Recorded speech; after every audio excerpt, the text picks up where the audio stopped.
No w ogóle to dzień dobry. Dzień dobry, dzień dobry. Dawnośmy się nie widzieli. Tak. Muszę ci powiedzieć, że nieco się stresuję. Krystian pisze, że widać i słychać. Witamy Cię, Krystian. Michał również, witamy. To mamy potwierdzenie, że stronę techniczną, która nas nieco zaangażowała kilka minut temu, mamy za sobą. Powoli ludzie dołączają. Muszę powiedzieć ci, że nieco się stresuję, ponieważ wcześniej robiliśmy webinar w warunkach, powiedzmy, studyjnych, a dzisiaj zdecydowaliśmy się na live streama, czyli jesteśmy sami ze sobą z prezentacją, ale także mamy zapisanych no, kilkudziesięciu gości. Absolutnie nowe doświadczenie, prawda? Tak, dokładnie. Nowy wymiar tego webinaru powoduje oczywiście jakieś emocje, ale jesteśmy dobrze przygotowani. Myślisz, że udźwigniemy? Krystian pisze, że Artur nie ma co się stresować. A łatwo powiedzieć, tak? Słuchaj, w ogóle jestem zaskoczony tym, że po pierwsze nasz materiał bazowy to w moim odczuciu był dosyć popularny i zaczął żyć swoim życiem. Myśmy udostępnili to na YouTubie, a z tego, co marketing przekazał, wyszły shorty, przebitki, zarówno na fejsie, jak i na TikToku nawet. Odsłony szły w dziesiątki i ten materiał zaczął żyć trochę własnym życiem. Mnie bardzo zaskoczyła pozytywnie dyskusja i kierowców, i uczestników. Powiedzmy, że takie podgrupy się porobiły, ludzie bardzo dużo doświadczeń wymienili pomiędzy sobą. Ja byłem zaskoczony. Temat nośny, ale przerósł oczekiwania. Co myślisz o tym? Tak, ja również to obserwowałem. Oczywiście wczytywałem się w komentarze. Niektóre były dziwne, niektóre oczywiście przychylne. Każdy chce się zapoznać z tym tematem, każdy chce dowiedzieć się jak najwięcej przede wszystkim. To myślę, że w naszej branży ta wiedza jest konieczna, tak? Bardzo fajną rzeczą również był ten kalkulator. Dzisiaj w naszej branży wiedza jest niezbędna, stąd inicjatywa kontynuowania tego webinara na live streamie, tak? Dokładnie, tak jak mówisz. Przyznamy się, że mieliśmy mało czasu na to, żeby zorganizować stronę techniczną. Jako że ja nie czuję się informatykiem, jestem zwykłym userem, powiodło mi się przed rozpoczęciem z naszego live streamu zepsuć wszystkie możliwe ustawienia, więc zafundowaliśmy sobie z Marcinem nieco dodatkowej presji, której nie przewidywaliśmy, ale tutaj nasz dział IT w osobie Michała stanął na wysokości zadania i to, z czym się męczyliśmy, naście minut rozwiązał jednym połączeniem zdalnym, więc tak, wygląda na to, że każdy ze specjalistów rozwiązuje problemy tam, gdzie się specjalizuje. Właśnie chciałem to powiedzieć. IT jest specjalistą od IT i tak zostaje. My łączymy się tutaj na tym streamie, aby porozmawiać o całkiem innej tematyce. Tak. Ale wiesz, no, w naszej tematyce też jakieś elementy IT występują, bo te kosmiczne tachografy to gdzieś już takie high technology, gdzie IT ma chyba znaczenie. I tak, podpinanie gdzieś do szynyka, no jest tutaj też technologia oczywiście. Witamy Michała. Szanowani Michał, fajnie, że z nami jesteś. Zacznijmy zatem. Witamy wszystkich. Dziękujemy, że do nas dołączyliście. Zaprosiliśmy każdego chętnego do tego, aby uczestniczył w naszym live streamie, który jest poświęcony pakietowi mobilności. To jest pewnego rodzaju kontynuacja materiału, który nagraliśmy przed 1 lipca, kiedy podzieliliśmy się z Wami w ogóle zagadnieniem, czyli przygotowaliśmy taki materiał bazowy dotyczący tego, co czeka branżę transportową w zakresie zmian regulacyjnych, jakie są wymagania ustawodawców związanych z tymi zmianami. I podzieliliśmy się kilkoma przemyśleniami dotyczącymi potencjalnych wyzwań, skutków związanych z tą istotną zmianą prawną. Czas leci szybko. materiał wszedł w życie. Od 1 lipca mamy nową rzeczywistość w branży transportowej. Uznaliśmy, że te 2,5, w zasadzie 3 tygodnie jest na tyle już dużym okresem czasu, że warto zrobić takie review, jaka jest sytuacja na dziś, co obserwujemy jako skutki wprowadzenia tej zmiany, już nie zapowiedzi, ale wprowadzenia, podzielić się naszymi spostrzeżeniami i zaprosić Was do dyskusji, do wymiany doświadczeń związanych ze skutkami wprowadzenia pakietu mobilności. To jest intencja tego dzisiejszego naszego spotkania. Aby to spotkanie nam przebiegło w sposób sprawny, to mamy tutaj również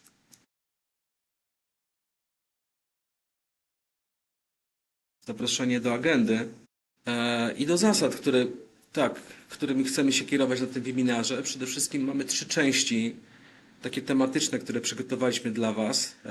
Każda z tych części będzie przez nas omówiona i po każdej z tych części zaprosimy Was do zadania na czacie 2-4 pytań, które będą się odnosiły bezpośrednio do bloku, które bezpośrednio omówimy. Po zakończeniu całej prezentacji, czyli tych 3 bloków, które przygotowaliśmy, oddamy Wam głos, zajmiemy się czatem, będzie sesja question and answer, a bardziej takiej dyskusji z nami. Tuż gdzieś padło, nie znamy się, jest nam miło, że gościmy się w tym własnym gronie logistyków, ludzi związanych z transportem. Myślę, że dobrym pomysłem i o taki prosimy jest zwracanie się do siebie po imieniu. Nie wiemy, z jakich firm jesteście, nie wiemy, na jakich stanowiskach jesteście, nie chcemy tutaj nikogo urazić, więc w sposób neutralny, po imieniu, tak będziemy się komunikować zarówno na czacie, jak i w formie komunikacji. Będzie nam miło, jeżeli to będzie aktywny udział, jeżeli będziecie z nami w tym całym nagraniu. Po tym nagraniu my go opublikujemy. Zapewne część zagadnień, których nie ujęliśmy, naszym wyzwaniem było Was zainteresować, spiszemy. Część pytań, na które nie zdążymy odpowiedzieć, a liczymy, że będzie ich sporo, również zanotujemy i postaramy się przygotować taki krótki brief, który załączymy do materiału czy prezentacyjnego, czy dotyczącego spotkania naszego. Więc chcielibyśmy, żeby to był taki czas wypełniony właśnie na dyskusję, na odniesienie się do kilku tematów związanych z zagadnieniem i żeby był też follow-up po tym naszym całym materiale. Przygotowując materiał też chcielibyśmy wyrazić jasno nasze nastawienie. Pomimo doświadczenia czy mojego, czy Marcina, które nas gdzieś zmotywowało do tego, aby skorzystać i przygotować ten materiał, nie czujemy się w pełni ekspertami. W związku z tym nie robimy tutaj założeń, nie robimy tutaj test na zasadzie prawd objawionych.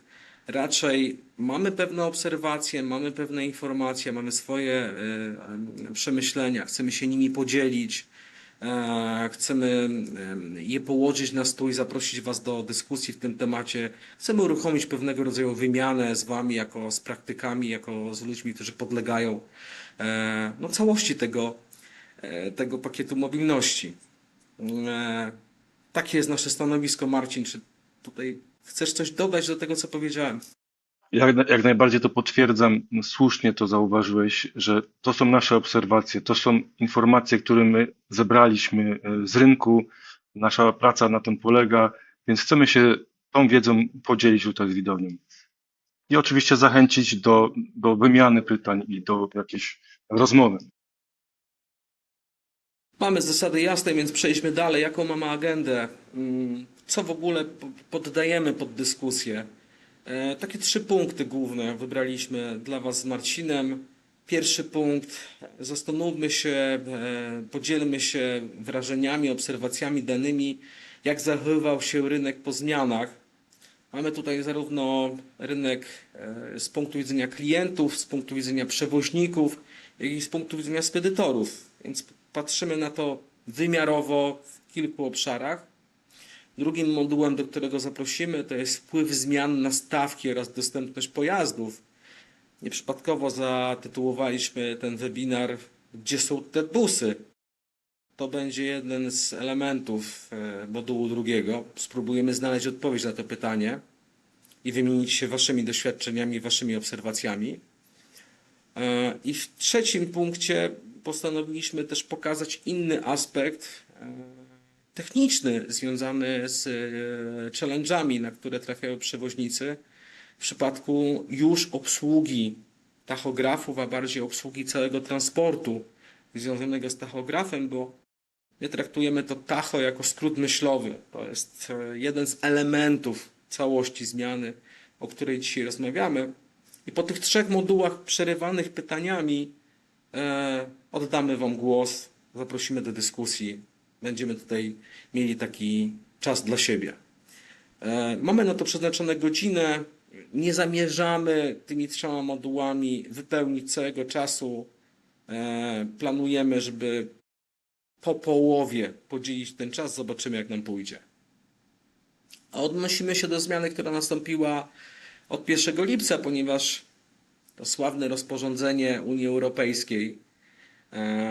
Ty, Marcin, często używasz tego zwrotu 561. Ja się zastanawiam, czy jak się w nocy obudzisz, to też tą regułkę masz wyklepaną. Nie tylko zmieniło diametralnie rynek przewozowy pojazdów o masie dopuszczalnej do 3,5 tony, ale również w moim odczuciu, dlatego taką grafikę prezentuję, zrównało w pewnym sensie wymagania dotyczące przewozów. To hasło jest ze starych czasów, duży może więcej, w dużej mierze przestało być aktualne.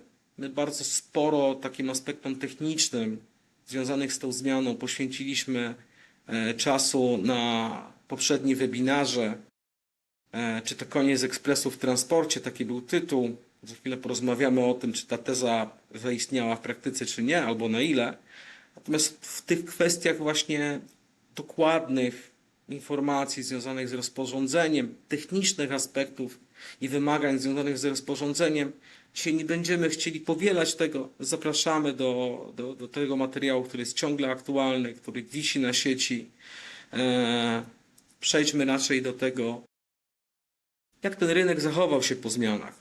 Co się stało po tych 2 tygodniach na rynku przewozowym, na rynku transportowym w zakresie właśnie tak zwanych busów.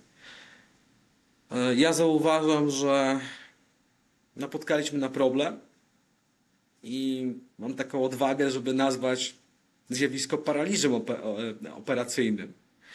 Gdzie, Marcin, ty widzisz ten paraliż i dlaczego można po prostu postawić tezę, że ten paraliż miał miejsce? Tak jak mówisz, był paraliż, doprawdy, tak? Wszystkie busy musiały zostać wyposażone w tachograf, no teoretycznie do daty tego 1 lipca, więc gdzieś te tachografy musiały być zamontowane, oczywiście w licencjonowanych warsztatach. No i tam powstały te zatory, tam ta kolejka, oczekiwanie na zainstalowanie tego tachografu spowodowała te zatory, o których wspominasz. Nie masz tego poczucia, że część przewoźników już sygnalizowała przed 1 lipca, ale to nie była duża część przewoźników, że ma świadomość pakietu mobilności, że są przygotowani, w sensie już jeżdżą na tacho, już jeżdżą zgodnie z wymaganiami tacho, czyli mają ewidencję czasu pracy kierowcy. To są hasła, mówimy o kompleksie, tak? Mają licencjonowanych kierowców. Dla nich ta zmiana oznaczała brak zmiany, ale większość zostawiła to na tak zwany ostatni moment i okazało się, że no cóż, są kolejki, nie jest to kwestia montażu w 3 dni, a zwlekanie wpłynęło realnie na koszty. Przy webinarze mówiliśmy, że realny koszt wtedy, w czerwcu, tachografu ocenialiśmy, szacowaliśmy na około 4000 zł. Dziś mówimy o zupełnie innych stawkach. Tak, dobrze że o tym wspominasz.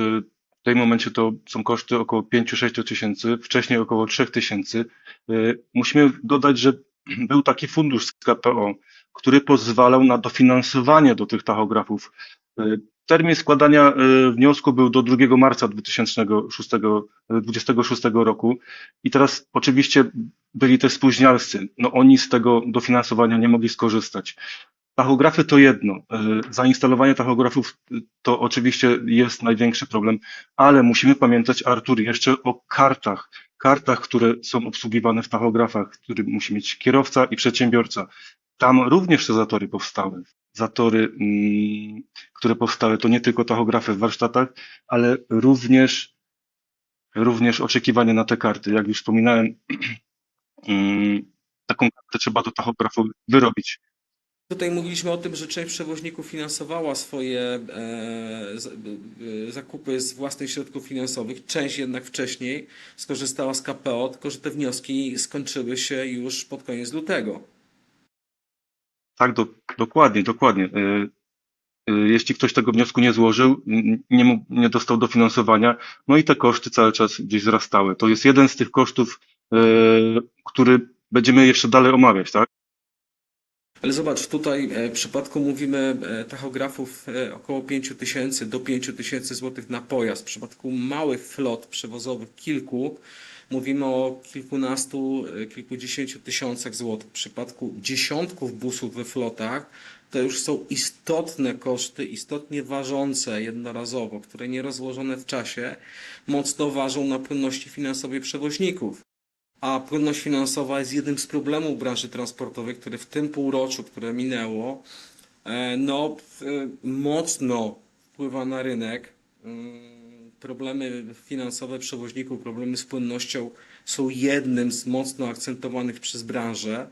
Skutki są takie, że wiele firm transportowych, mniejszych, większych, jakkolwiek, między innymi z powodu braku płynności finansowej, między innymi z powodu dodatkowych inwestycji, bo zakup tachografu jest inwestycją, ale także kosztem, zamyka działalność. Ostatnie dane, które spływały z centrów analitycznych mówią, że tylko w czerwcu ponad 1253 przedsiębiorców z branży transportowej zamknęło lub zawiesiło działalność. Artur, ja mam obawy, że ta liczba może wzrosnąć, ponieważ to nie są jedyne koszty. Za chwilę słusznie zauważymy, co jeszcze czeka przedsiębiorców, tak? Karty, tachografy to jedno, ale pamiętajmy o kadrze wyszkolonej, tak? Za chwilę o tym powiemy wszystkim. To prawda. Natomiast wyszkolenie kadry, dodatkowe rzeczy wiążą się z tym, że dzisiaj tak zwani busiarze, no cóż, ich dotychczasowe, mówiliśmy o tym w poprzednim webinarze, atuty zostały ograniczone albo wręcz zamknięte. Muszą się dzisiaj dopasować do wymagań prawnych, do wymagań związanych z pakietem mobilności. Muszą ponieść konkretne inwestycje kosztowe, muszą zaplanować konkretne działania. Więc dziś jazda na tak zwane oko, na uda się, na dasz radę, tak jak kiedyś było sławne, że polski pilot poleci również na drzwiach od stodoły, ta era w moim przekonaniu nieodwołalnie się skończyła i kierowcy busów zostali zwyczajnie uzawodowieni. Wpływa to na pewno na bezpieczeństwo, bo taki był gdzieś główny zamysł tego wszystkiego. Artur, słusznie o tym wspominasz. Kiedyś mogliśmy sobie założyć, że kierowca busa te 1000 kilometrów robił ekspresem w krótkim okresie czasu. Dzisiaj jego ten transit time wydłuża się podobnie tak jak ciężarówka, czyli 1000 kilometrów zrobimy już w okolicach 24 godzin. To jest ta główna zmiana tego wszystkiego. No, interesuje głównie przedsiębiorców, którzy coś produkują i potrzebują wysłać w jak najkrótszym czasie. Czy parametr czasu, o którym wcześniej wspominaliśmy, który był atutem busiarzy, dzisiaj został zredukowany jako atut, został wyrównany. Zostają parametry dostępności, zostają parametry ładowności. Czasami mniejszy towar jest potrzebny do przerzutu jednostkowo. No i zostaje też ta kwestia przepisów ruchu drogowego. Bus nadal potrafi pojechać szybciej, ale tylko w czasie, kiedy może jechać.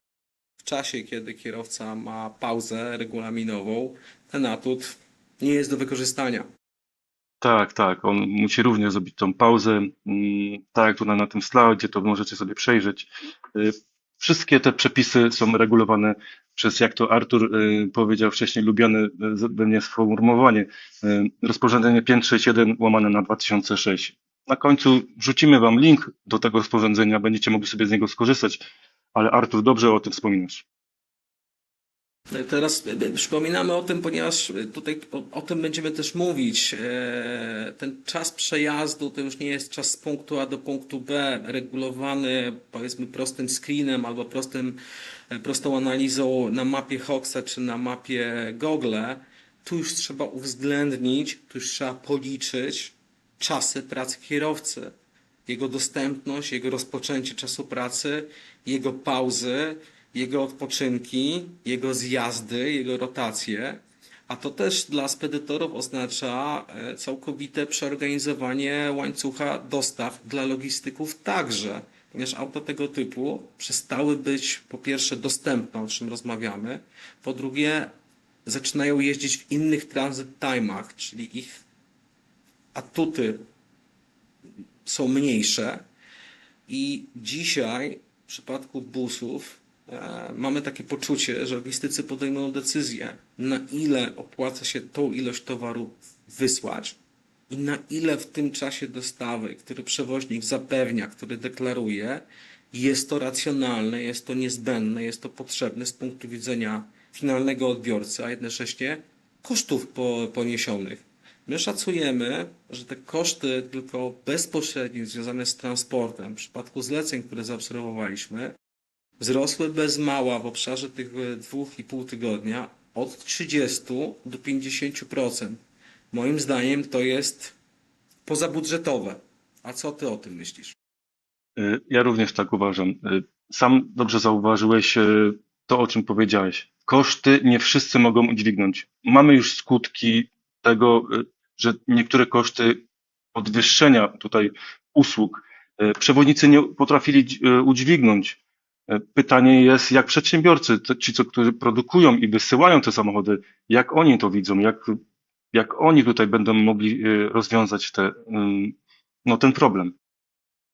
Jeszcze się do tego odniesiemy w przypadku bloku na temat cen, natomiast tutaj wyraźnie analizujemy ten kawałek związany z techniczną stroną wprowadzenia zmian i akcentujemy uważność w przypadku dobierania dzisiaj usługi pod potrzebę, że parametry usług, te wszystkie powiedzmy przyzwyczajenia, bus pojedzie szybciej, kierowca na strzał, tak zwane ekspresy, dzisiaj parametryzowanie tego typu usługi jest według zupełnie innych kryteriów.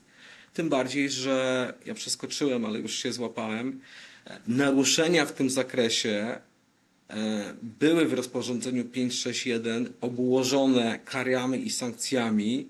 Można by powiedzieć, ok, straszą. Pytanie, czy straszyli, czy zaczęli działać? Tak, widzieliśmy to, że już od 1 lipca tak naprawdę te kontrole były wzmożone i zaczęto kontrolować, czy te tachografy są, czy kierowcy się poruszają na kartach. Ale Artur, musimy zauważyć, że jeśli ktoś wyposażył się w tachograf przed tą datą, to kierowca musiał już jeździć na tachografie i razem z tą kartą, więc to była oczywiście data graniczna, ale mógł zostać przyłapany na tym, że nie jeździł na karcie, więc te kontrole są, te kontrole się odbywają, łapanki zaczęły się z dniem 1 lipca. No to fajnie powiedziałeś, łapanki, może język zbyt potoczny, ale prawdziwy, dlatego że ja mam takie odczucie z relacji przewoźników, że 1 lipca czy ITD w Polsce, czy BALM na granicy niemieckiej, czy w Krzyżowej, czy w Jędrzechowicach dosłownie przywitały naszych przewoźników wyjeżdżających na zachód kontrolami, tak? I cóż, i te kontrole z jednej strony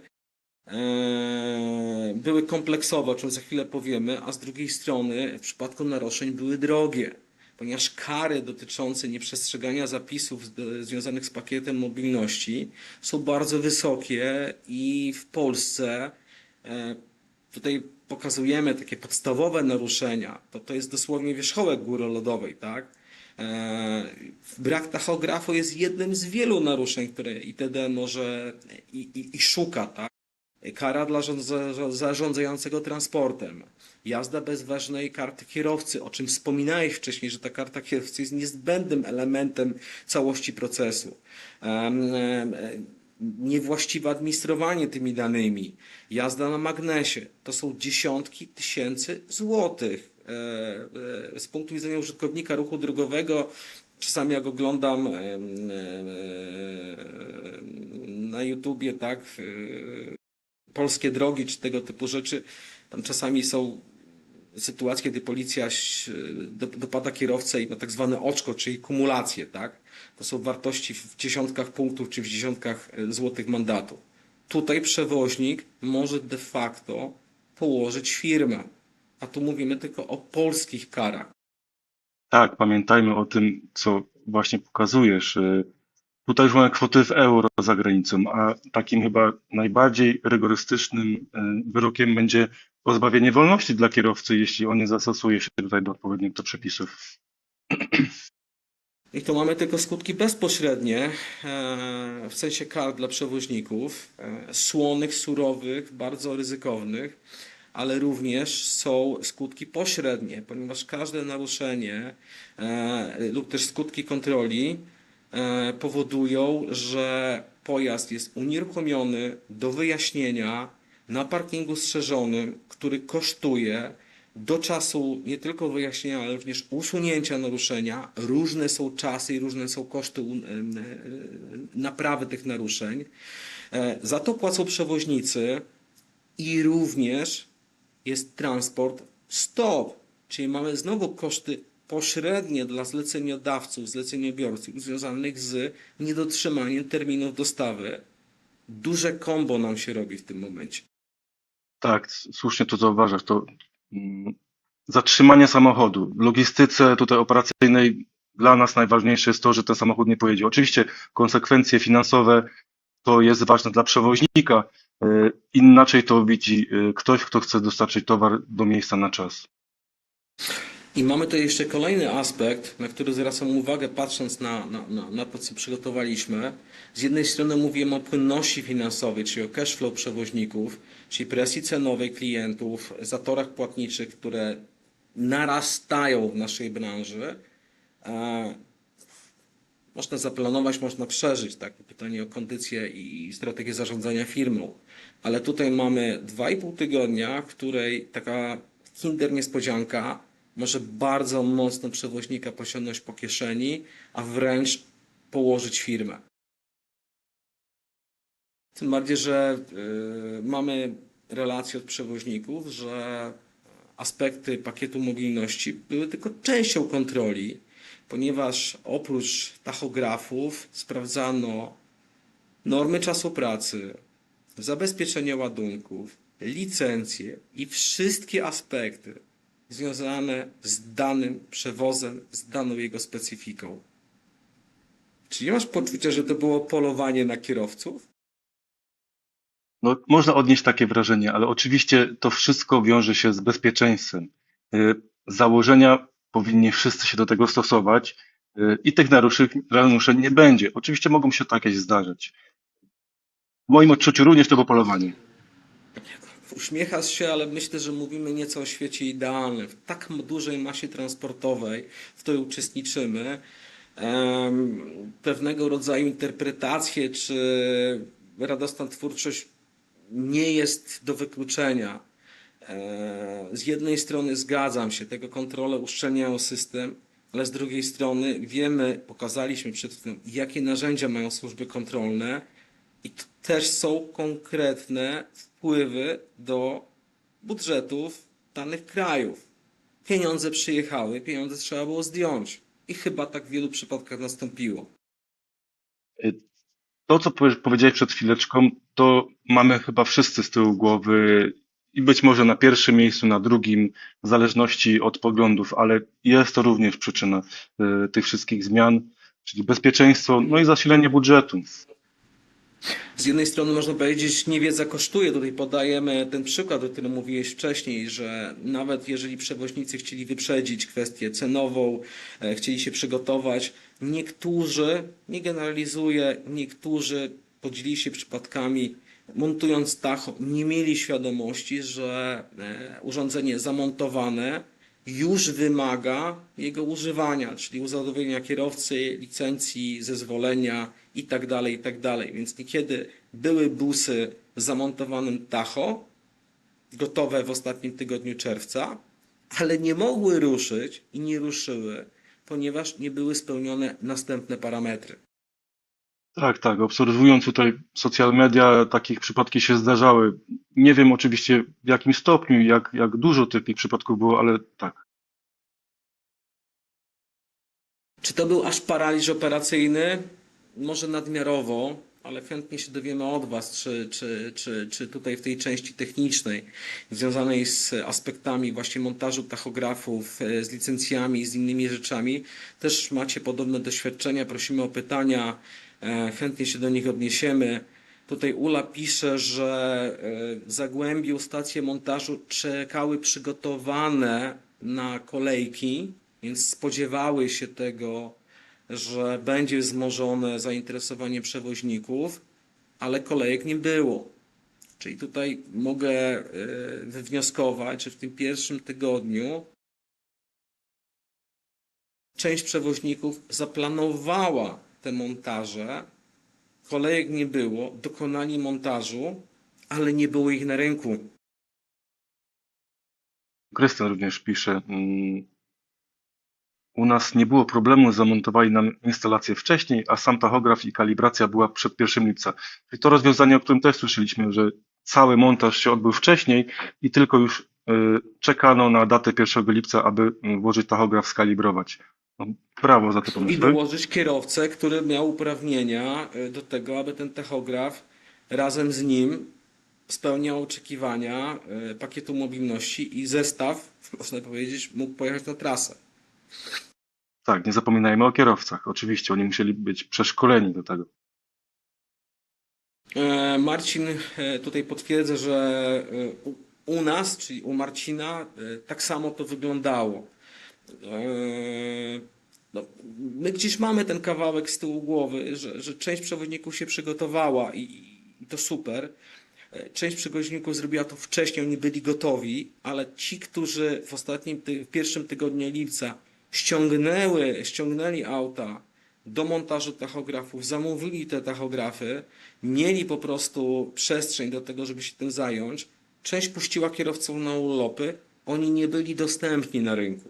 W związku z tym ilość aut na rynku w pierwszym tygodniu lipca była, można powiedzieć, prosto mówiąc, ograniczona. Inna kwestia, nawet te, które były zamontowane, uzawodowione, no też nie od razu wyjechały, ponieważ mamy taką relację od przewoźnika, który wypuścił 3 busy z bazy, uzawodowione, stachowane i musiał je zawrócić, ponieważ tachografy wskazywały niezgodne dane, czyli prędkość według GPS-u i licznika samochodu wynosiła 70 na godzinę, tachograf zapisywał 30, kalibracja nie była poprawna, wszystkie 3 busy musiały wrócić, więc te kwestie techniczne też miały wpływ, nie wszystkim dobrze poszło. Tak, ja nie wiem, czy. No, mamy kolejne pytanie, ja tylko chciałem taką rzucić jeszcze historię, gdzie to, co powiedziałeś, ten tachograf był problemem. Źle podłączony tachograf do systemu, do szyny CAN powodował w Renault Masterach po uruchomieniu stacyjki zapisywał już jazdę, więc to też był ciekawy przykład, tak? Oczywiście trzeba było wrócić i to naprawić. Tu Bartosz pisze, zadaje pytanie, dlaczego przewoźnicy nie zamontowali tacho szybciej? Wiedząc, co się dzieje, to jest ogromny błąd, ponieważ obserwując stawki dla busów, to są duże straty dla tych firm, a już były przykłady, kiedy wchodziły licencje, że nie warto czekać. My też mamy poczucie, że to jest powtórka sytuacji z wchodzeniem licencji. Też zamieszanie trwało kilka tygodni. Ale Ula też daje poniekąd odpowiedź, że my, czyli zespół Uli, napisaliśmy do ITD i dostaliśmy odpowiedź na piśmie, że tacho w busach obowiązuje od 1 lipca i kropka. Więc mieliśmy zamontowane tacho, mieliśmy karty i jeździliśmy. Kto wiedział, ten się przygotował, kto zwlekał, ten stanął, kto chciał przeczekać, nie zadbał, nie było go na rynku. Dziękujemy za te Ciekawa pytania. informacja. No i teraz przejdźmy do tego, to gdzie są te busy, tak? Bo mówimy o tym, dlaczego poniekąd ich nie było, to gdzie one są. Tak, już tutaj troszeczkę odpowiedzieliśmy na te pytania na tym czacie i razem z publicznością możemy to tutaj kontynuować w dalszej części. No my mamy taką obserwację, która gdzieś poniekąd się pokrywa z tym, o czym rozmawiamy, że większość była na serwisach w celu zamontowania tacho. Były dostępne pojazdy o masie dopuszczalnej do 2,5 tony oraz naszym zdaniem w skali rynku nieliczni, którzy tak jak Ula przygotowali się wcześniej. Pierwszy tydzień lipca to w naszej obserwacji drastyczne ograniczenie dostępności busów. Kto skorzystał? Przewoźnicy z flotą 13.6, czyli zestawy full-trackowe, solówki oraz firmy kurierskie. Tak, słusznie zauważasz, że ktoś na tym rynku musiał zabrać te ładunki, na które nie było możliwości jazdy busami. I u nas również to zauważyliśmy. Woziliśmy czasami jedną paletę dużym samochodem, czyli tym tak zwanym tirem 13.6. Sytuacja się utrzymuje, ale z każdym dniem się zmienia. Rynek jest bardzo dynamiczny, ponieważ widzimy, że wraca na rynek coraz więcej samochodów z tachografami. Co jest ciekawe, wracają na rynek również busy o masie dopuszczalnej do 2,5 tony, czyli te, które nie podlegają tacho. Zaczyna już być taki synonim, że ekspres to Caddy albo Doblo, tak? Albo jest pytanie zupełnie o Caddy, tak? Już w tym momencie na rynku jest jasność, co szukamy, czyli auta poza ograniczeniem. To są auta, które trzeba gdzieś wykopać z rynku. Nie powiem, że ze szrotów, ale chyba nie były dostępne wszędzie. Część przewoźników je miała, więc dzisiaj podbijają ich dostępność. Ci, którzy chcą zamówić te auta do masie 2,5 tony, no to mamy tutaj potwierdzenie, tak, że czas realizacji u dealerów to jest od 6 do 12 miesięcy. Czyli na przykład konkretnie Master 2,5 tonowy, 8 miesięcy, jeżeli zamówienie dziś złożymy. Więc to jest jakaś perspektywa, która pokazuje, kiedy te auta po normowaniu rynku mogą wejść na ten rynek i zmienić sytuację albo dopasować się do sytuacji. 6 do 12 miesięcy, średnio 8 miesięcy oczekiwania na auto, które wozi 2,5 tony i stawiam sobie pytanie, czy w tym czasie rynek nie wypełni tej próżni i czy po prostu nie znajdzie innych rozwiązań. Ale nawet jak wrócą auta, to ktoś musi nimi jeździć. Gdzie są, Marcin, kierowcy? Słusznie zauważasz. Zresztą od samego początku mówimy, że tachograf to nie wszystko, bo jeszcze kierowcy i to też już będą musieli być tak zwani eksperci, tak? Wiemy o tym, że kierowcy dużych samochodów znają tachografy, wiedzą jak jeździć, wiedzą jak używać tego wszystkiego, ale ci kierowcy na tych busach wcześniej, jeśli nie mieli do czynienia, muszą zostać wyszkoleni, muszą również zostać tymi ekspertami. Gdzie są kierowcy? Być może na urlopach. Albo na wakacjach.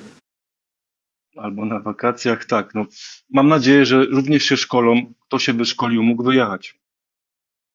To jest zastanawiające. Tutaj Michał bodajże pisał o doświadczeniu z licencjami, że po raz kolejny ustawodawca wybrał termin 1 lipca wprowadzenia zmiany, który być może założył, że wolumen spadnie, ale czy założył, że trafiamy w sezon urlopowy, bo kierowca też człowiek i może chcieć iść na urlop?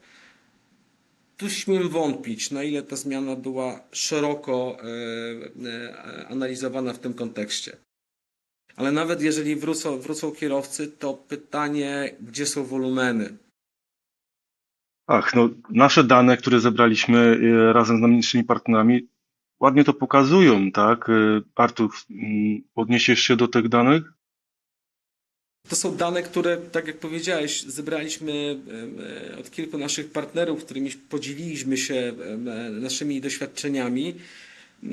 Traktujmy je jako uśrednienie, ucyfrowienie pewnego zjawiska.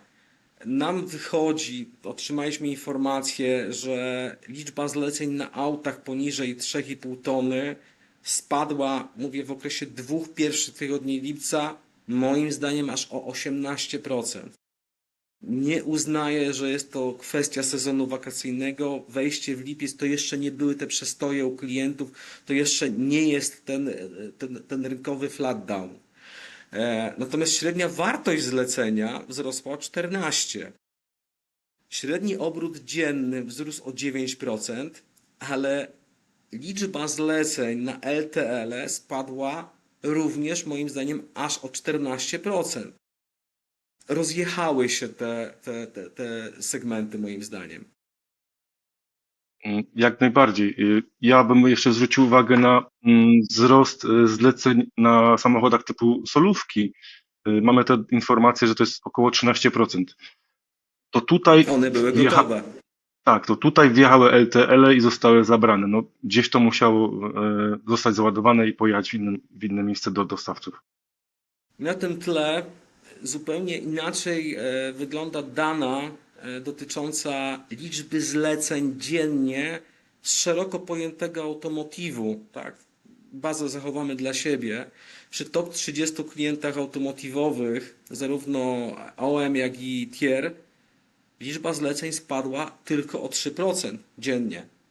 To jest granica błędu statystycznego, więc powiedziałbym, że chyba Automotive najlepiej się przygotował do tej zmiany w kontekście tych cyfr, które pokazujemy. Chyba przewoźnicy związani z Automotivem najlepiej dopasowali się do tej zmiany i gdzie są te busy? No pewnie w części w Automotivie, bo one tam jeździły, skoro nie było zmiany wolumenu.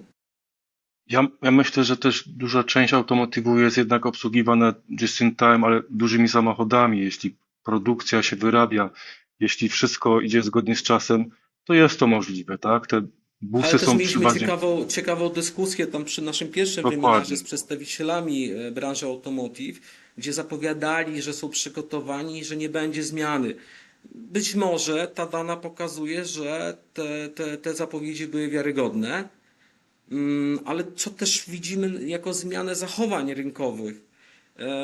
Wyraźnie nastąpił wzrost liczby zapytań o przesyłki lotnicze w ramach Europy czy Unii Europejskiej i tutaj następuje przesunięcie wolumenów do operatorów kurierskich. Widzimy też wzrost zapytań u operatorów drobnicowych, czyli firm typu Nagel, Raben czy DSV. Bynajmniej to nie jest reklama, to nie jest nasza konkurencja. One przejęły część wolumenów, ale podlegają ograniczeniom wagowo-gabarytowym. Na przykład w branży kurierskiej to jest ograniczenie wagi i wymiarów per paczka. Podlegają ograniczeniom dotyczącym czasów dostawy. Mają skalkulowane, ale nie zawsze wystarczające względem transportu bezpośredniego drogowego. Im dalej, tym wolniej.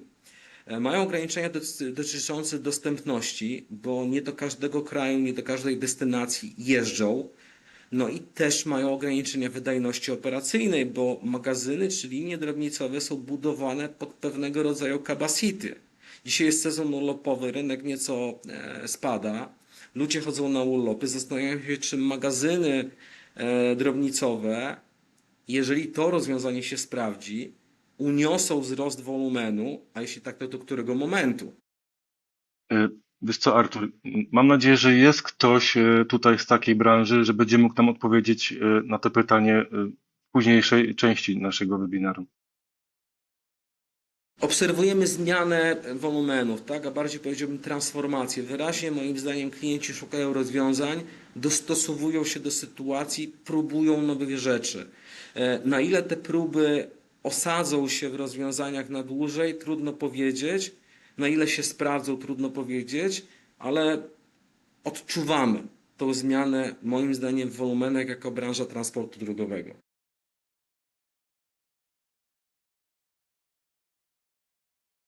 A co wy tutaj widzicie w kwestii, to jest pytanie do uczestników, 3-4 pytania w kwestii właśnie dostępności busów, dostępności kierowców i przesyłek, transportów na tego typu pojazdy.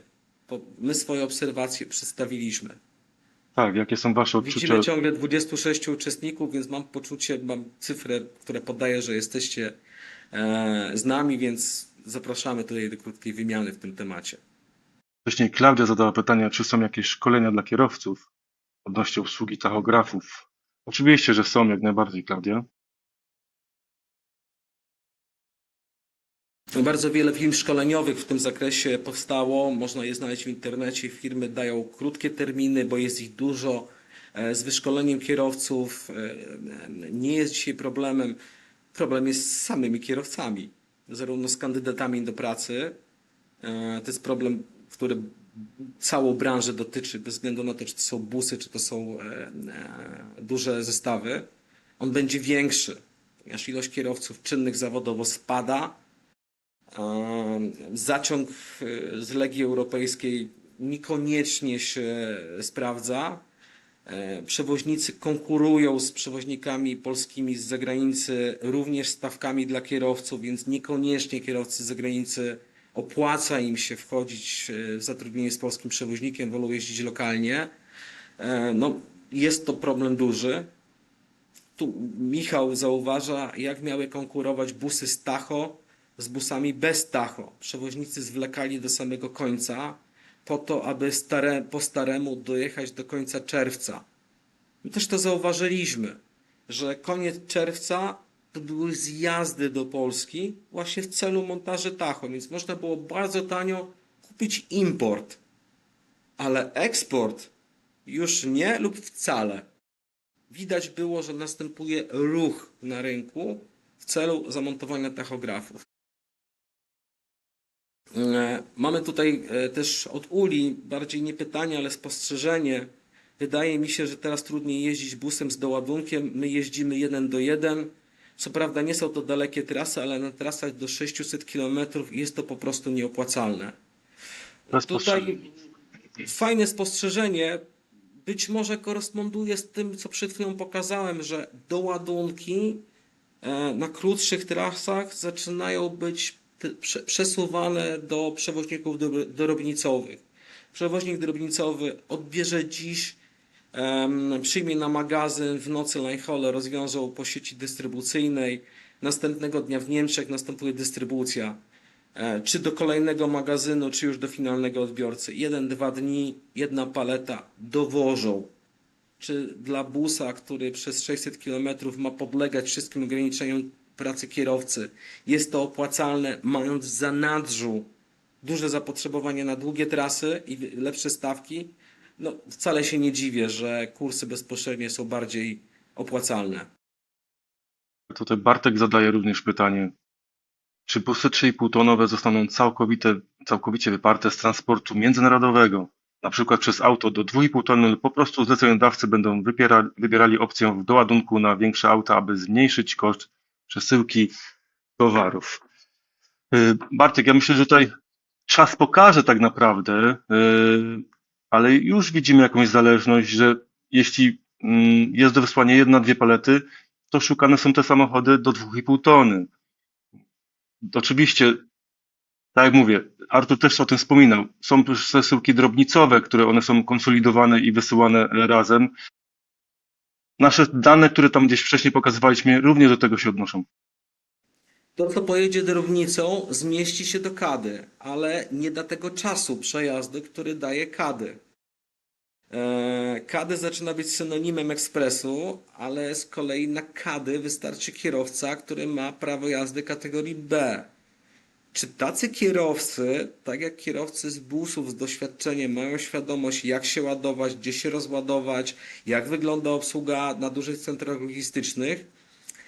Nie do końca mam przekonanie, ponieważ część tych kierowców dosłownie jest wyciąganych z jakichś swoich rzeczy, bo jest zapotrzebowanie. To znaczy na przykład wracają z emerytury, tak?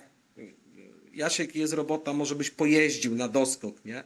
Czy oni mają świadomość, z czym jeżdżą, jak bardzo to są ważne ładunki, w związku z tym, że wypełniają tą lukę, bo prawo im na to pozwala? Uważam, że to jest ryzykowne. Czy wyprą?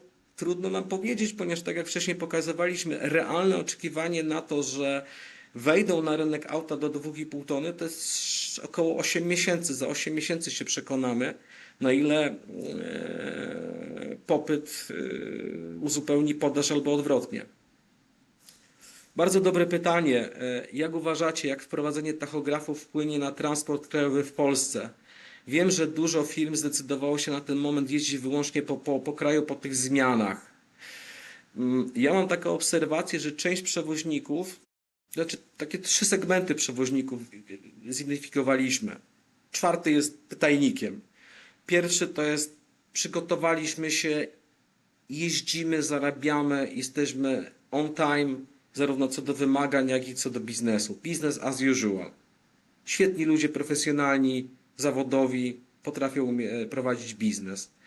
Druga część przewoźników przewidziała zmianę, zaakceptowała stratę, zjechali, montują, mają odwagę, wychodzą na rynek, wracają na rynek. Trzecia albo przesunęła auta na kraj i do tego się zaraz odniosę, albo zawiesiła działalność i powiedziała: OK, to my przeczekamy, zobaczymy co będzie. No jest jeszcze ta czwarta. Zamknęła firmy. O czym wspominałem wcześniej przy płynności, podawałem cyfrę firm zamkniętych. Więc tak, widzimy, że podaż aut w Polsce wzrosła drastycznie, ceny aut krajowych spadły i zaczyna się konkurencja cenowa niestety. Lecimy dalej. Tutaj jeszcze fajnie, bo Bartosz pisze: Michał, a nie zauważyłeś, że stawki są dużo większe? Nie mówię, że wszędzie, ale moim zdaniem zdecydowanie wzrosły. To w przypadku transportu krajowego podawaliśmy według nas od 30 do 50%. I Krystian pisze: klienci zachodni nie rozumieją, co to jest tachograf, że już czas przejazdu i cena jest inna niż kiedyś. Tak, absolutnie zgadzam się z opinią Krystiana. Ja mam takie doświadczenie, że klient nam wyceniał auto, dostał cenę i usłyszałem: ale tak drogo to jeszcze nie było. Poszukam. Godzinę później wrócił z pytaniem, czy to auto jest dostępne. Cena była o 500 euro wyższa i nadal tego auta nie było. Powiedział: OK, to rozumiem, że szybko i tanio już się skończyło.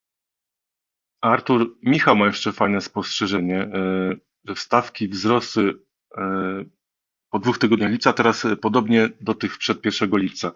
Czyli uważa, że wróciły, ale to o jakich stawkach też mówimy? Czy mówimy o spocie, czy o kontraktach? No, myślę, że tutaj mówimy o spocie. My się poruszamy w zakresie spotu i ja się zgadzam z Michałem, że te stawki zaczynają spadać, bo wolumeny zmalały, przewoźnicy wrócili przygotowani na rynek i znowu jest wahnięcie w drugą stronę. Tak? Jak nie było, tak teraz jest. Jak były ładunki, nie było aut, tak teraz są auta, a nie ma ładunków. Więc naturalnie rynek się układa, ale uważam, że to jest zjawisko przejściowe, że to nie jest wyrównanie stawek, że to nie jest powrót do cen sprzed 1 lipca. A dlaczego, to postaramy się odpowiedzieć w drugiej części, bo tutaj już skracając, żebyśmy też tą przestrzeń na swoją dyskusję większą mieli. Tachografy są nowym zjawiskiem. Przewoźnicy i kierowcy uczą się kwestii związanych z obsługą. Tutaj kilka takich rzeczy podaliśmy, które no, są takim dopustem Bożym. Nieaktualne kalibracje, brak wpisów manualnych albo nieznajomość procedur dotyczących wpisów manualnych, albo zwyczajne nieumiejętności obsługi tej bądź co bądź skomplikowanej zabawki. Jeżeli takie rzeczy się dzieją, to po pierwsze transport jest wstrzymany, po drugie kary, po trzecie też trzeba wiedzieć w momencie deklaracji podawania transit time'ów i ETA, jakimi ograniczeniami w trasie dzisiaj posługuje się kierowca zawodowy na busie. Prosty odczyt z mapy Google już nie wystarcza. I teraz mam takie doświadczenie, że zaczynamy się kontrolować nawzajem. To znaczy my jako spedytorzy pytamy o cenę, dostępność ETA przewoźnika. Przewoźnik podaje, a my to sprawdzamy, czy on to dobrze wyliczył. Nie wiem, czy Marcin masz podobnie.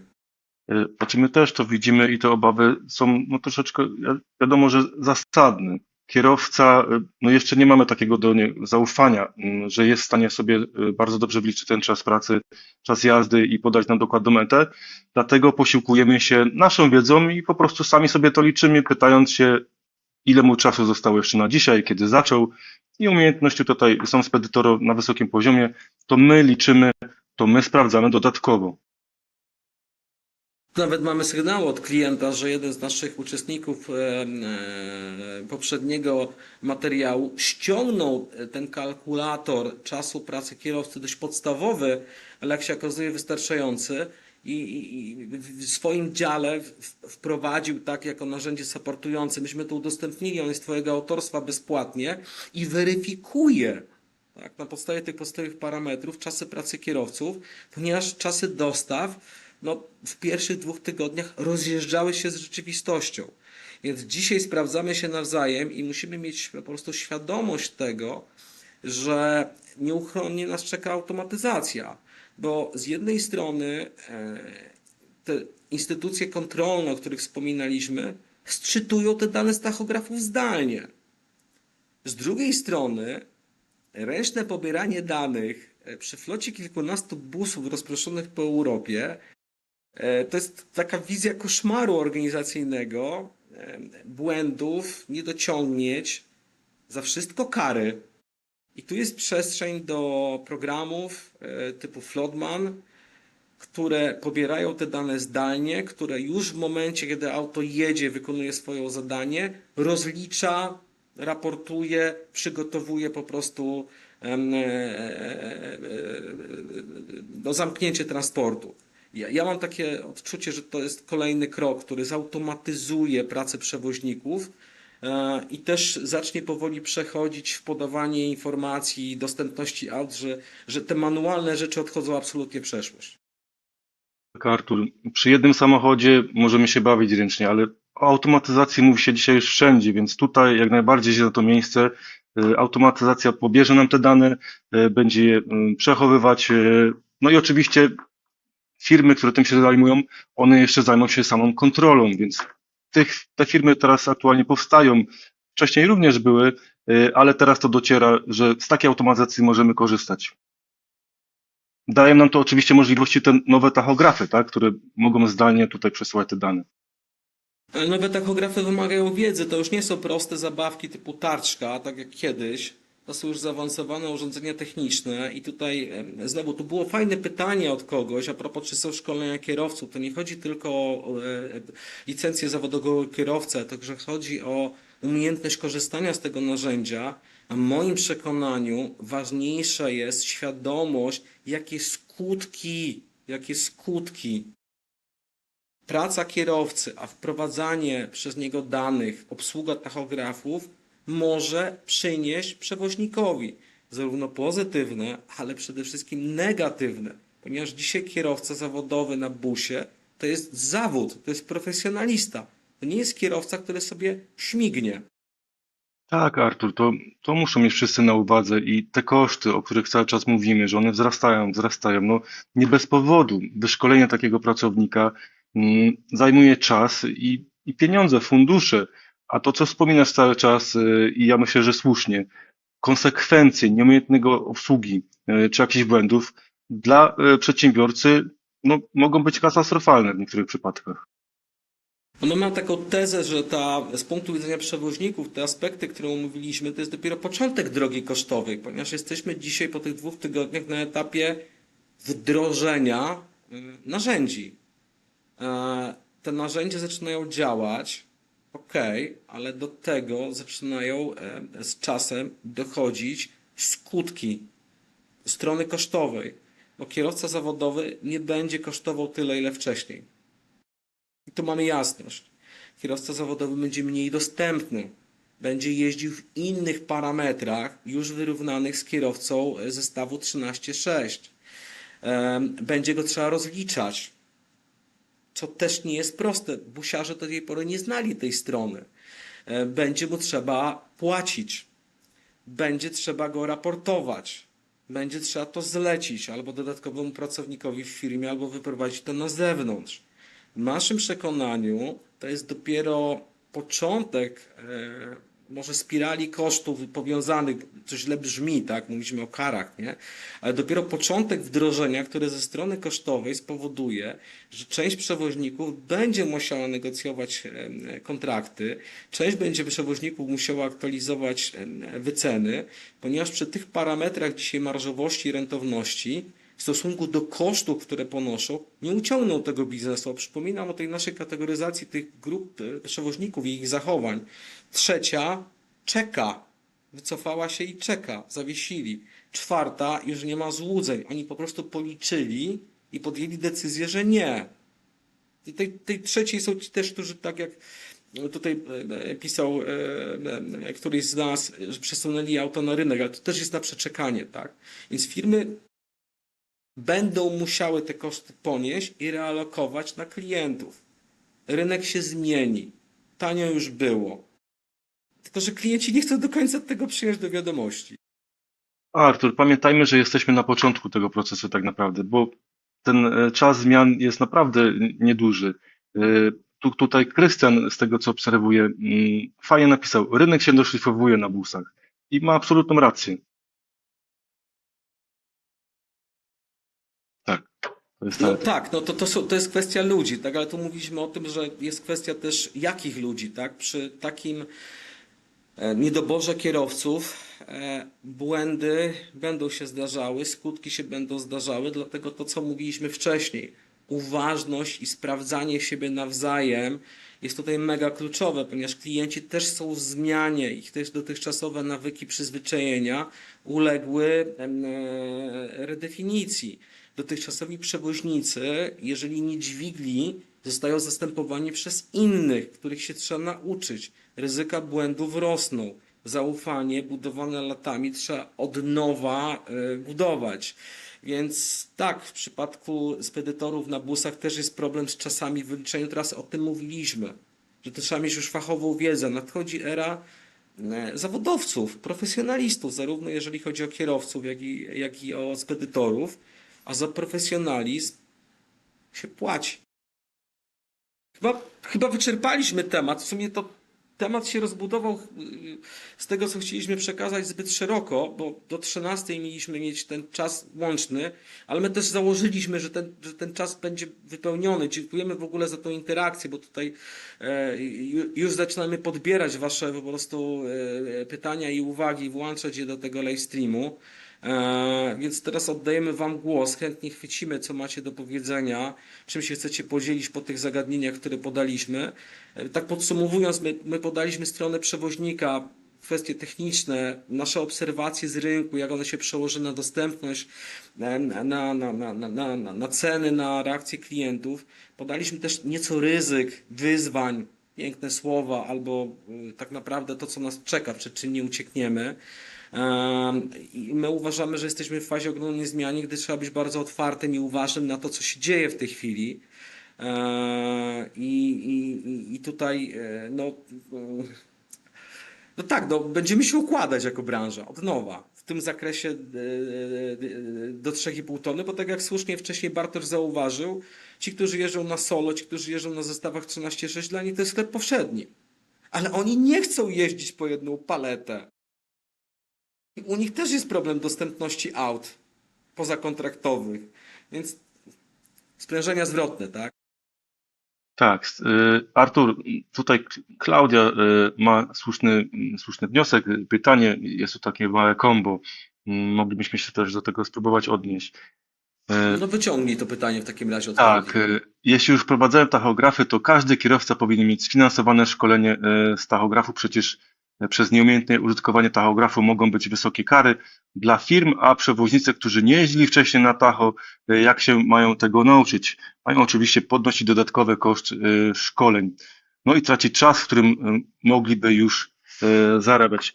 Klaudia, myślę, że tą podstawą na sam początek to jest po prostu to rozporządzenie 561. Ja wam wkleję tutaj linka do tego. To trzeba sobie przeczytać i umiejętnie tym też dysponować. To jest te podstawowe pierwsze szkolenie, czyli ta wiedza taka prawna. A oczywiście wiedza z obsługi tachografu, ona musi być kompletna. Jest dużo niuansów, których sam kierowca może się zakręcić i źle to zinterpretować, źle coś zaznaczyć. No mówiąc szczerze, ja nie jestem specjalistą od tachografów. Ja nie wytłumaczę, jak dokładnie przebrnąć te wszystkie wpisy manualne, opcje aut. Sam nieraz o tym czytałem, sam nieraz próbowałem, sam doradzam kierowcom, co trzeba zrobić, ale mówię im z aspektu prawnego, co wpisać, jak opisać wydruk z tachografu. Ale same obsługi, tak, tutaj potrzebne jest szkolenie. Dobre pytanie. Czy na przykład taki kierowca, który już potrafi obsługiwać tachograf, jest w stanie nauczyć młodszego kolegi, który tego jeszcze nie robił? Jak myślicie? No bo Marcin, inne pytanie zadam do tego pytania w tym pytaniu, tak? Bo to się komponuje z tym wszystkim, o czym rozmawiamy. Czy kierowca zawodowy, podnosząc swoje kwalifikacje, kompetencje do poziomu uzawodowienia, inwestuje sam w siebie, w związku z tym zwiększa swoje kompetencje, w związku z tym jest droższy przy zatrudnieniu? Czy przewoźnicy powinni szkolić swoich kierowców do podniesienia kompetencji, im za to płacić, a jeśli tak, to na jakich warunkach, czy na zasadzie lojalności, czy zwrotu kosztów, czy inwestycji, traktować to jako bonus, czy jako koszt, jakkolwiek dalej mówimy o kosztach, czy bezpośrednio poniesionych przez kandydata do pracy, czy podniesionych przez pracodawcę, aby mieć zasoby. Dalej koszty, koszty, koszty. A jak to mówi klasyk, to nie są tanie rzeczy. Tutaj Krystian fajnie, myślę, zauważył, że tachografy w samochodach to raczej część wojny gospodarczej wymierzonych w przewoźników ze wschodniej Europy.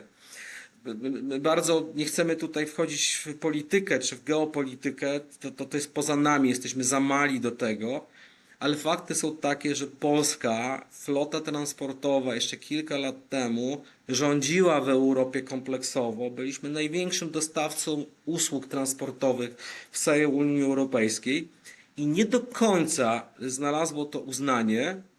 Nawet sam jak siebie usłyszałem, to aż mi słuchawka wypadła z wrażenia, bo od przynajmniej 3 lat są narzucane ograniczenia, które, ja nie obawiam się tego powiedzieć, eliminują nasze udziały w rynku i ten proces jest ciągły. Skutki, o których tutaj mówimy, na pewno nie pomagają budowania przewagi konkurencyjnej polskich firm, a wręcz idą następne wyzwania, głównie ze wschodu, gdzie tak jak mówiliśmy, u nas zamykanie firm transportowych idzie już nie w dziesiątki, ale w setki. Z drugiej strony na wschodzie ilość wydawanych licencji transportowych jest w drugą stronę, też w setki, ale wydawanych. Artur, ja podzielę się tutaj ze słuchaczami taką ciekawostką, że sprzedaż nowych samochodów, mówię o tych dużych, 13,6, ona nie spadła w stosunku do poprzednich lat, ale udział polskich firm transportowych spadł diametralnie. Tutaj są firmy z zagranicy, które inwestują, które wykupują samochody w Polsce. Czyli tutaj coś w tym wszystkim jest. No. Ja jeszcze Okej. pamiętam takie czasy, gdzie w poprzednich latach, to co powiedziałeś, Polacy mieli znaczny udział w tym całym rynku. Ta procentowość była bodajże ponad 50%, także bardzo, bardzo dużo. Tutaj Bartosz fajnie się odnosi do tego pytania chyba Klaudii też i do naszego komentarza. Bartosz pisze, jeżeli mój szef potrafi mnie zapytać, czy potrzebuję szkolenia z nauki czasu pracy i ogólnie nowych zasad, to nie widzę przeszkód, aby wszyscy takie szkolenie przeszli. Przewoźnicy sami sobie są winni, że teraz mniej jeżdżą i nie zarabiają. No, Bartek, powiedziałbym tak, jeżeli twój szef potrafi zapytać, to masz mądrego i inwestycyjnego szefa. Tak, z tym się zgodzimy. Inwestując w kierowcę, to jest taka inwestycja na przyszłość. Tutaj Michał pisze, wszystko idzie w stronę patologii zmniejszania pojazdów, czyli Dablo, Kango, Piaggio. O Kangu nie pomyśleliśmy. Zobacz, mówiliśmy Kady, Dablo, a Kangu jeszcze wyskoczyło, tak. Jeszcze One te będą słynne wozić sporą Piaggio. część ładunków ekspresowych. Lepiej nie myśleć, jakie będą skutki wypadów z udziałem takich samochodów. W większości będą jeździć przeważone. Trudno mi się odnieść. Ja zauważyłem to ryzyko w przypadku doboru kierowców do tych Kadi, Doblo. Mówiłem o tym w przypadku tych synonimów, gdzie ekspresy są zastępowane właśnie przez Kango, Doblo, bo mogą pojechać szybko, a ludzie, którzy jeżdżą z prawem jazdy kategorii B wystarczającym, w moim odczuciu nie są dzisiaj zawodowcami. Co mu klient włoży, to on pojedzie. Co mu spedytor założy na GPS, to tam dojedzie. Pytanie jak, gdzie, dokąd i czy ma świadomość, co wiezie, dla jakiego klienta i jakie są skutki bezpośrednie, pośrednie, kiedy nie pójdzie dobrze. Ja mam wątpliwość i podzielam Michała Ryzyka. Tak, ja jestem razem z wami, Artur. Krystian pisze, kierowcy na busach umiejący dobrze obsługiwać tacho chcą uciekać na duże. No cóż, no, mam takie przekonanie, że to jest proces niekoniecznie związany z lipcem. To jest proces od dłuższego czasu obserwowany na rynku. Jeżeli kierowca z busa, który potrafi jeździć, potrafi obsługiwać tacho, naturalnie przesiadając się na solówkę lub na dużego, przy innych parametrach pracy, ma ten argument zarobkowy. Kierowcy, tak, jeżeli są w stanie na dużych zestawach podjąć aspekty negatywne związane z wyjazdami, rotacją i innym sposobem pracy, zarabiają więcej. Naturalnie, że jeżeli ktoś na busie chce pójść w tą stronę, będzie w tą stronę szedł. Ja mam przypadek na przykład, kiedy bardzo fajny chłopak, ale właśnie może dlatego, kumaty przedsiębiorcy, rzetelny, dobry kierowca, który obsługiwał mi stałą linię do Niemiec, który już w momencie z wyprzedzeniem powiedział, że kończy C+D i jego celem jest zamiana właśnie trasy na duże auto, bo tam więcej zarabia, bo jest takie miejsce życia, w którym jest w stanie sobie pozwolić na większe wyjazdy. Myślę, że to się wpisuje w cały kontekst problemów z kierowcami z branży. Naturalne przesuwanie. Z jednej strony u dużych przewoźników na dużych zestawach kierowcy odchodzą, ubywa ich, z drugiej strony z mniejszych idą tam, kto będzie jeździł na mniejszych, ale to już przy uwadze Michała omawialiśmy, że są ryzyka. Świetnie, że o tym mówisz, bo nasuwa mi się taka myśl, że ci kierowcy niedoświadczeni będą zaczynać od busów, ale z drugiej strony oni muszą już znać obsługę tych tachografów. Wcześniej była taka zależność, tak, że tutaj bez obsługi tachografu się zaczynało, skakiwało się na duże, a teraz już na busie tachograf musi być obsługiwany. Hmm. Ciekawe, co tu się wydarzy. Przejście jest łatwiejsze, ale tutaj Kamil świetnie zauważył, dodałbym aspekt wygody. Pauza na busie, a pauza na zestawie 13.6 to zupełnie inny komfort. I teraz pomijając kwestię komfortu, tak i wyposażenia, to jeszcze aspekt techniczny, gdzie busiarze mają się pauzować. Rozporządzenie weszło, obligatoryjne rzeczy dla przewoźników weszły, kary weszły, mówiliśmy o tym, dziesiątki tysięcy złotych lub euro w przypadku kumulacji. Kto zauważył rozbudowę infrastruktury?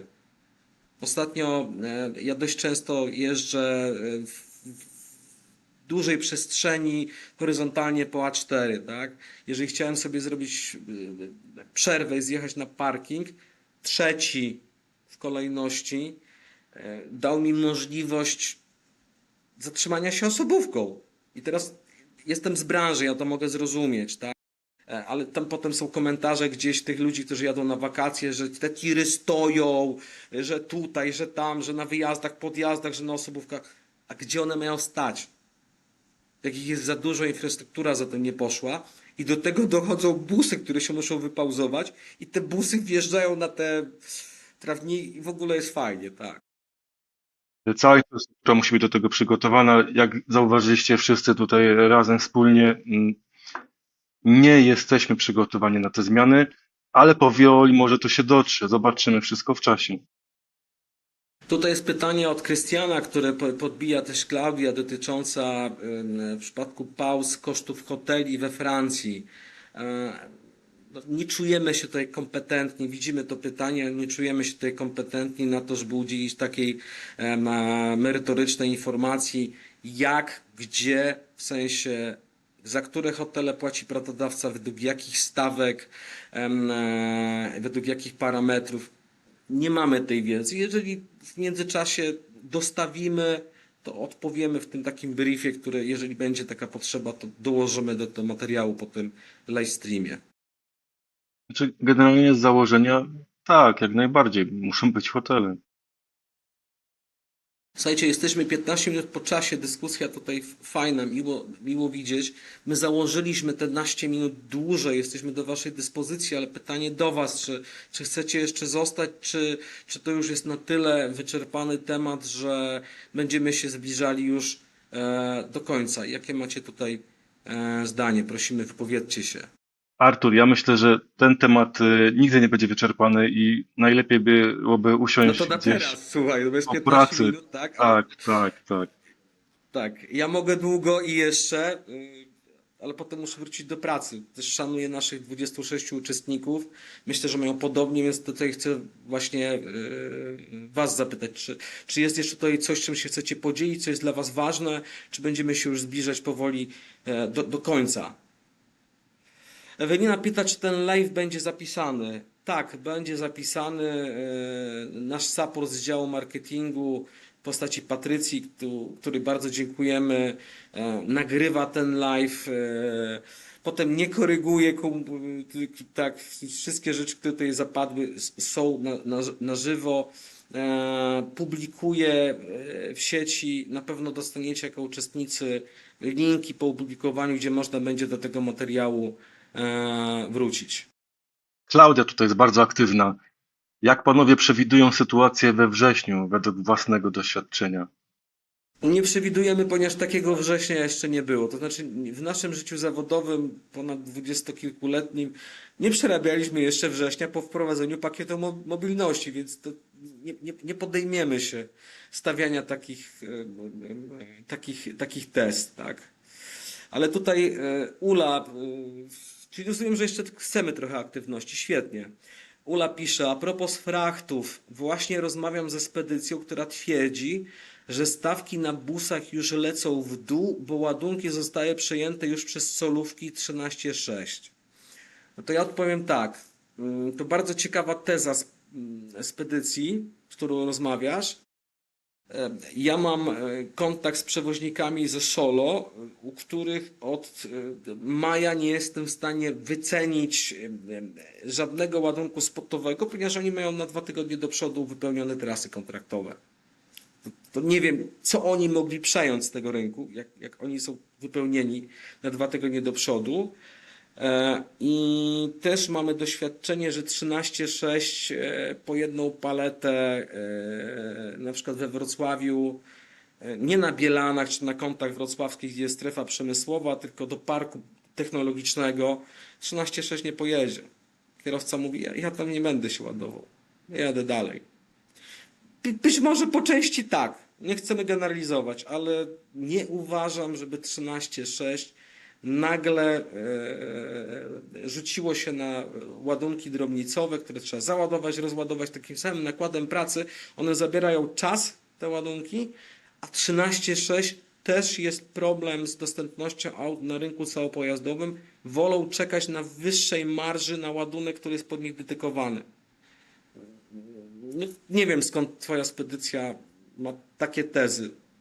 Mogę wyrazić taką opinię, ale nie mam przekonania, że tak jest. Ja zauważę, że wiele spedycji ma różne opinie tylko po to, żeby gdzieś zbić ze stawki przewoźnika. Albo żeby je mieć. Od Żeby Bartka je jest mieć. pytanie. Bartosz pyta, jak uważacie, czy dużym zagrożeniem są przewoźnicy z innych krajów, którzy zdecydują się otworzyć firmę transportową w Niemczech, lub czy jest to droga dla polskich przewoźników? Ja uważam, że nie jest to zagrożenie, bo nie kwestia rejestracji firmy daje jakieś możliwości wykorzystania pakietu mobilności, tylko odcinek transportu, który wykonujesz. Jeżeli masz firmę zarejestrowaną w Serbii i wykonujesz odcinek transportu Polska-Niemcy, masz obowiązek podlegać pakietowi mobilności.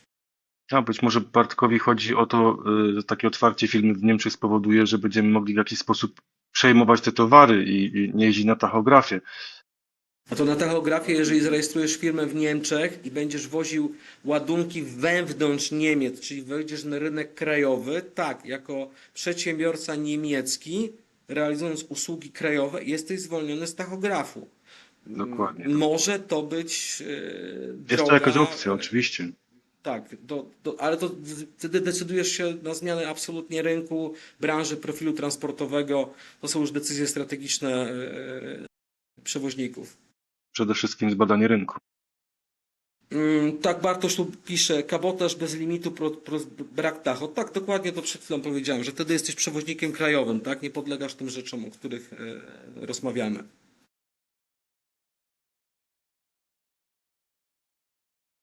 Tu było coś wisience na torcie, ale mi się czat przesunął i nie wiem, do czego to było, także wisienki na torcie nie podejmę.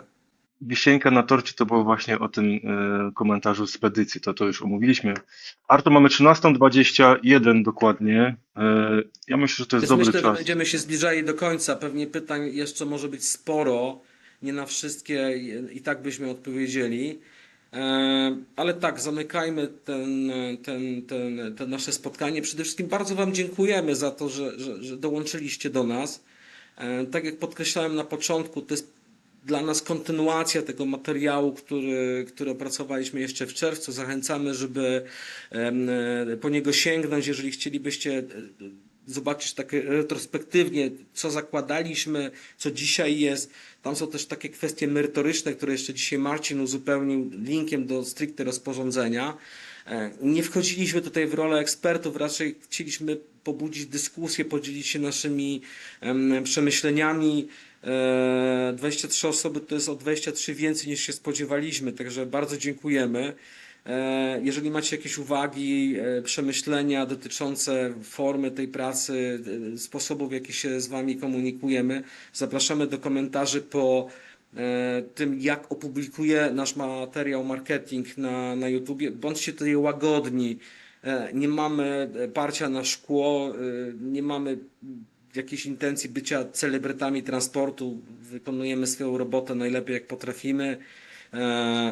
Ale zmiana, którą przeżywamy wspólnie, gdzieś nas zdopingowała do tego, żeby w sposób w miarę komunikatywny, w miarę luźny, bez zbędnego nadęcia i takiego LinkedInowej oprawy, żeby się właśnie z nimi podzielić. Także bardzo, bardzo z mojej strony dziękuję za to doświadczenie. Marcin, co ty byś Ja na za koniec chwileczkę chciał? podziękuję, tylko chciałem dodać, właśnie naszą intencją by było wywołanie tak naprawdę dyskusji, jak wy to widzicie, jak to z waszej strony. No, my nasze obserwacje znamy, ale chętnie zbieramy opinie z otoczenia, wtedy jesteśmy bogaci o tą wiedzę i na pewno też pozwoli nam to zrozumieć pewne procesy, które tutaj zaistniały. No jesteśmy też dostępni na LinkedInie, tak? Więc jeżeli tutaj chcecie coś pokontynuować albo nam coś przekazać bezpośrednio, zapraszamy odrębnie, tak? Tu Bartosz pyta, tak jeszcze przeciągnę, ale to jest bardzo ważne pytanie. Dla ambitnego spedytora rada, jak osiągnąć sukces, bo panowie chyba coś wiedzą na ten temat. Trudne pytanie, Bartosz.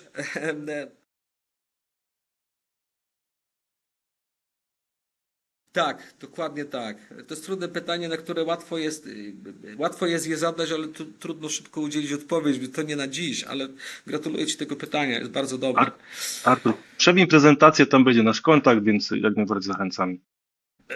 Mówisz przewin to do mnie, tak? Okej. No do tyłu, na sam koniec, tam gdzie będzie nasz kontakt. Do tyłu tego tyłu, czy do tego tyłu Na tego? sam koniec prezentacji. O, O, proszę bardzo. jesteśmy, tak. Tak jest. Faktycznie. Marcin, zapomniałem o tym screenie. Tak, zapraszamy ewentualnie do nas z pytaniami bezpośrednimi, natomiast co do całości, bardzo dziękujemy, żegnamy się. Dziękujemy serdecznie za Dobrego piąteczku. zbliżenie Jakbyśmy tutaj. wszyscy przytrzymali tą zawieruchę i wyszli z tego ogromną ręką. Najlepszego. Trzymamy kciuki. Do usłyszenia. Pozdrawiamy. Dzięki wielu.